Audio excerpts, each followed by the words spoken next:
Living with a narcissist or growing up with a narcissist is rough stuff, but you learn a few lessons along the way. Today at QueenBeing.com, I'm going to share with you the lessons that I learned the hard way while living with narcissists, as well as 10 things I learned a little bit later that made my life so much better. So let's get started. If you are living with a narcissist or you have previously lived with a narcissist, chances are you've got someone else's thoughts floating around in your head. Now, I'm not talking about multiple personality disorder or dissociative personality disorder. I'm talking about what happens inside the head of a survivor of a narcissistic relationship. One of the first things I learned from my narcissistic relationships was that I was not good enough and that I was not enough in general. I believed that my feelings, thoughts, ideas were not as real as everyone else's and certainly not relevant to anyone else in the world. I believed this so deeply that I actually felt like a fake when I did try to go out and live my dreams. Because for so long I heard that I wasn't worthy, whether that was directly or indirectly. You learn in a toxic family situation or a toxic partnership that your feelings aren't important. And that's because you have so much conditioning from birth, depending on whether we're talking about a family relationship or a romantic one. But in many cases, the person who grows up in a toxic household ends up in a toxic relationship as an adult. So it's all kind of connected. You may have had so much conditioning that you don't even know which way is up. And that's why the first step to healing, I learned the hard way, starts in your own head. It turns out that we have to change those limiting beliefs. We have to let go of those things that aren't true, those thoughts and beliefs that were sort of forced on us for so long. Those things I learned the hard way were holding me back. I learned that I needed to fix myself before I could help anyone else. If I was going to get out of the situation, if I was going to get healthy, if I was going to do anything, I needed to do that before I was able to make anyone else's life better. And in this case, I would learn later, it would include the narcissist. It was unfathomable to me that I would need to walk away from people in my life like that. But I really had no choice. And I did it almost instinctively before I even really knew what no contact was. And it turned out to be the best thing I could have done. When I was in my own toxic family relationship, I struggled with feelings of hopelessness, worthlessness, just generally not being good enough, and a whole bunch more. I felt like nothing I did or said was genuine or real, like I said, and I learned the hard way that if I did not hide who I was, or at least try to conform to the expectations that the toxic family had for me, I was in trouble. I needed to conform to the expectations of that person, and it wasn't possible because it wasn't who I was. I learned the hard way that who I was not good enough for that person and never would be, no matter who I turned out to be. But I did learn some really positive, important lessons as I started the healing process. And if you're currently in one of these relationships or just fresh out of one, you really need to hear this part, so stick with me. You might not even believe these things when I first say them to you, but just try. Stay with me and try to see my point of view here because it will help you in your healing. And if you need to save this video and review this part of it, by all means do it. Remember this stuff, it's important. One thing that I did learn while living with a narcissist was that learning how to change my mind and my perception would eventually change my life. I'm living proof that it works right here. Here are the top 10 things that you need to know if you are in a toxic relationship or fresh out of one with a narcissist or sociopath. Number 1, make sure that you don't let this person ruin your self-worth. You have to know that you are good enough. You have to know that you're a real person with real feelings, real thoughts, real aspirations, and that you matter. Number 2, I want to repeat to you that you are good enough. In fact, you're enough. You, in any given moment, right now, sitting here looking me in my eyeballs, you're good enough. Number 3, you can succeed without the approval or endorsement or anything of anyone. And what I mean is your toxic parent or your toxic partner, you don't need their approval.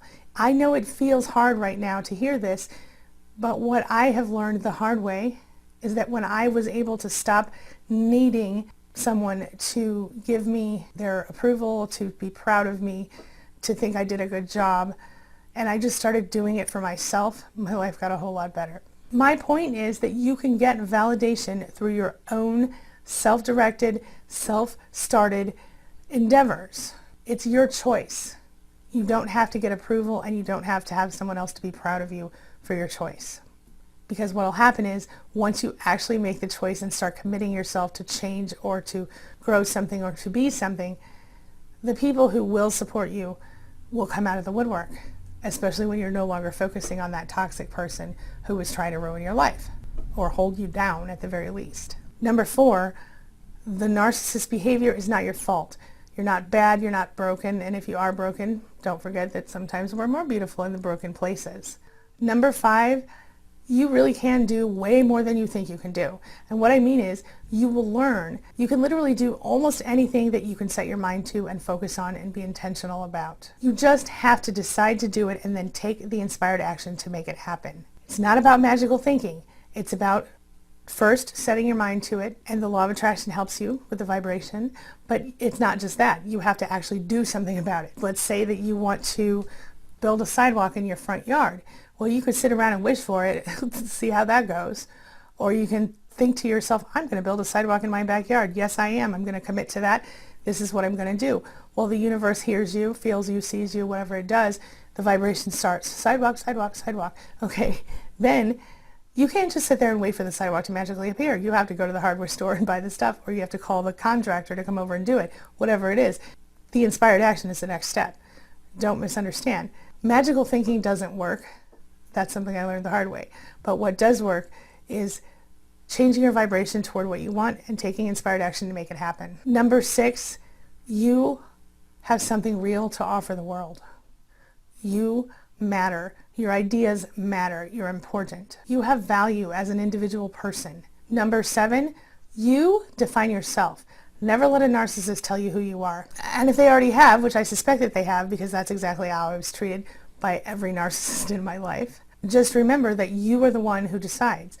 So stop allowing that person to tell you who you are, even if you're still in the relationship or fresh out of it. Stop letting that person tell you who you are. Clear them out of your head. Remember that you can be exactly who and what you choose to be. Remember that you get to choose your own identity. And remember that doing that, choosing your own identity, becoming the person you want to be, doesn't make you bad, lazy, selfish, doesn't make you entitled or in any way unsavory. It makes you smart, strong, and awesome. Okay? You choose your own life. You choose your own personality. You create yourself.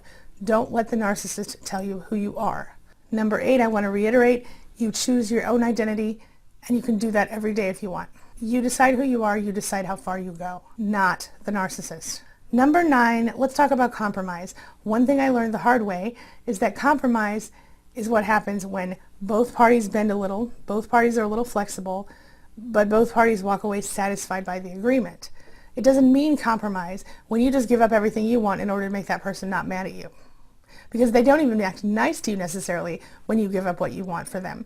They just maybe don't yell at you as much, or they don't give you the silent treatment that day. Giving up what you want to keep someone happy, or to stop them from being angry at you, or to make your life less painful, not healthy, not okay, not part of a healthy relationship. I learned that the hard way. Number 10 is probably the hardest lesson I had to learn here, and that was that walking away from the toxic relationship didn't end my whole life, didn't end my world. The world didn't end. It was very difficult. It was very hard for me to walk away. It was painful, but I had a lot of soul searching to do. I had a lot of rethinking and reperceiving of my world to do, and I did it. And I had an existential crisis in the process. I had to re-examine everything I knew to be true. But my gosh, it was the best thing that ever happened to me. And I know that sounds so weird and confusing, but it really was the best thing that ever happened to me, because the fact that I walked away from this sort of energy in my life, this sort of negativity, this toxic poison of a person, it allowed me the freedom I needed to heal, the freedom I needed to grow forward and create the life that I truly want and love right now. You might be surprised to find out exactly how much a narcissist or any toxic person can affect the way you feel about yourself and your life. And you might be even more surprised to find out that once you're able to get that person out of your head and move forward, your whole life will get better almost instantly. It's incredibly powerful.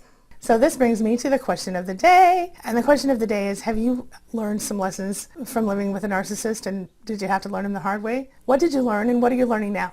Share your thoughts, share your ideas, share your experiences in the comment section below, and let's talk about it. Remember that when you leave a comment and you share your story, you are helping another fellow survivor to know that they're not alone in the world. So please if you have the time, take a minute and leave a comment. As always, I appreciate you. Thank you for letting me be a part of your day and a part of your life. Thank you for being a part of mine. And before I go, take a quick minute to check out the videos here. And while you're at it, hit that subscribe button so we can stay connected and continue on this healing journey together. I'll see you soon.